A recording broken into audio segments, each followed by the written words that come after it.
Hey there, guys and gals. Melodic Symphony here, and today we're going to be playing some more Roommates. And since 18 and 19 are going to be pretty short, I'm pretty sure they're both going to be put in one episode. So let's go. As I sit in my room, I find myself staring at the ceiling. It's been a good year so far.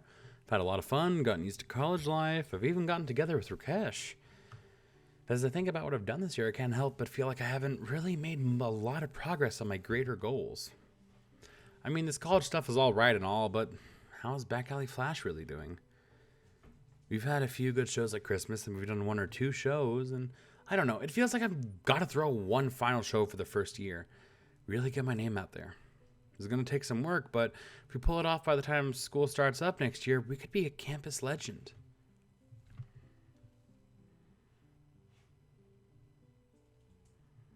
I can't remember if I've done this already or not. That's my thing.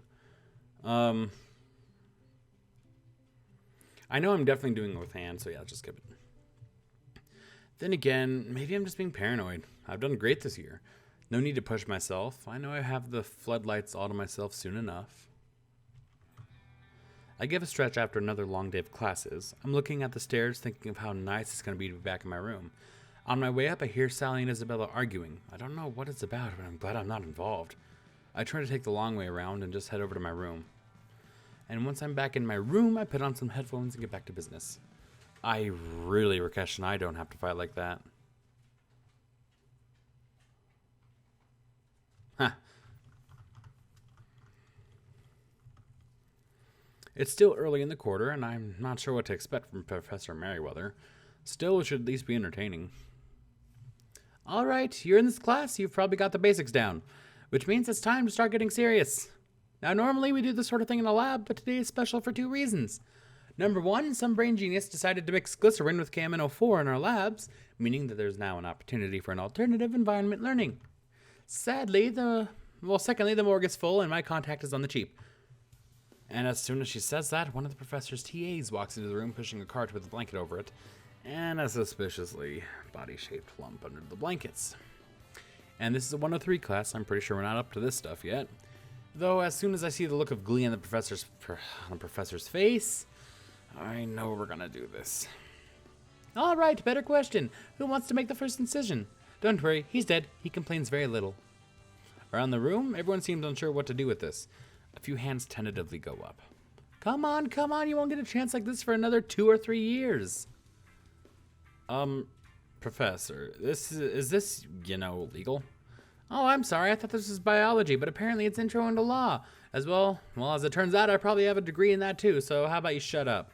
As a matter of fact, looks like somebody just volunteered to take the first cut. And the professor stares at me as the entire rest of the class turns to look at me with a mixture of amusement and horror. Oh, jeez. I wait a few moments to see if the professor is going to change her mind, but finally I stand up and walk down to the front of the class.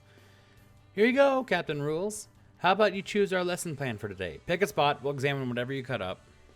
The professor hands me some plastic gloves, which I put on as she stands there staring at me. She then hands me a scalpel and I look at the body. Luckily, the TA left his face and lower half covered. I walk over to the corpse and try to figure out what I'm going to do. I look at the body and cover my eyes. I reach out towards the chest to make a slash. What was that? He didn't teach you at poker. You're doing surgery. Give it a real cut, boy. I look at the professor in horror, close my eyes, and really try to sink the scalpel into the corpse. That's better. All right. It looks like we're looking at the lungs today. Now, the first thing you'll notice is the lack of blood. That's because they drain these things and because I'm not a complete idiot. The professor looks at me just standing there and makes shooing motions. I slowly return to my seat as Professor Merriweather begins her lecture properly. Oh, God, I can't believe she made me do that. Ugh, so disgusting. I need to skip this class from now on.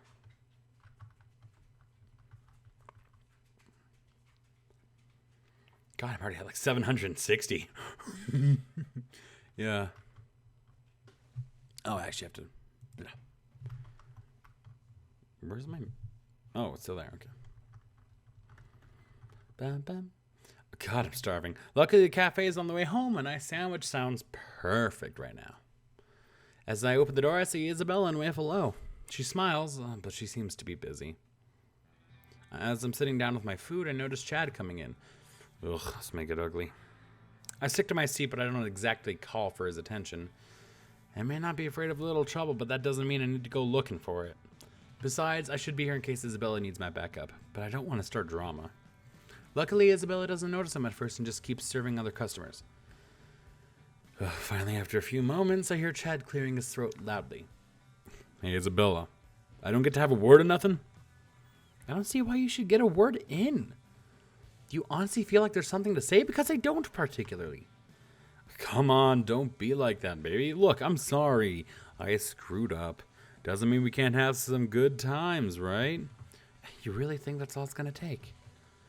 Isabella sets down the tray she was carrying with enough force that the sound echoes throughout the whole cafe. Sorry, burped. We're over, you bastard. You had your chance at greatness and you freaking blew it. Now scuttle off and leave me be. Come on, baby. I'm not the only one missing out. We had some good times, right? I made some mistakes, sure, but I'm coming to you on my knees here. Oh, are you? Really? Because it looks like you're standing perfectly well to me.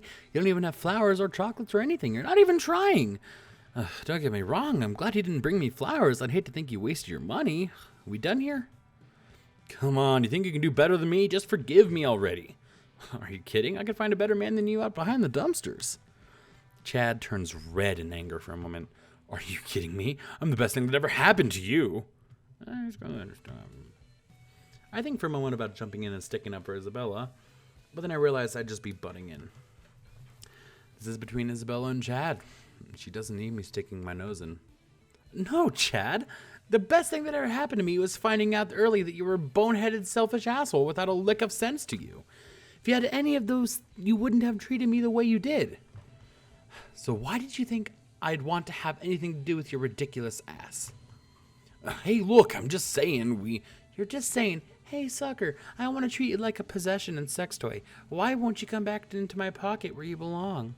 Here's a hint. Because I'm none of those things. And the fact that you probably even now don't understand that is why we will never, ever be together again.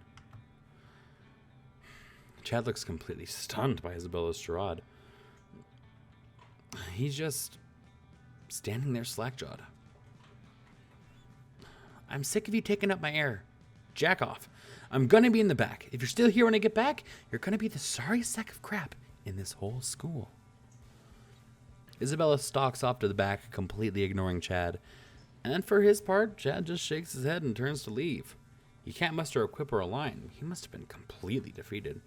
A few minutes later, Isabella comes out of the back and spots me still sitting there. Oh man, you saw that, huh? What an asshole, am I right? I just smile and nod. Thanks for not butting in. I hate it when people try to fight my fights for me. I know you had him. No way that micromind was gonna walk all over you. Well, thanks anyway. You full? If not, I'll grab you something good. Sounds great.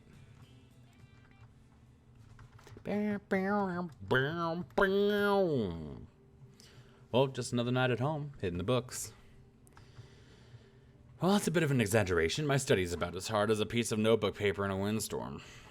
I am just cooped up in my room. Everyone else is studying hard, and Memphis won't answer his stupid phone. And for a moment, I sigh wistfully. I really should have done something to end the year with a bang. Oh well. At any rate, it's probably gonna be a long night. I may as well just catch some sleep. Okay, week 20. I should be.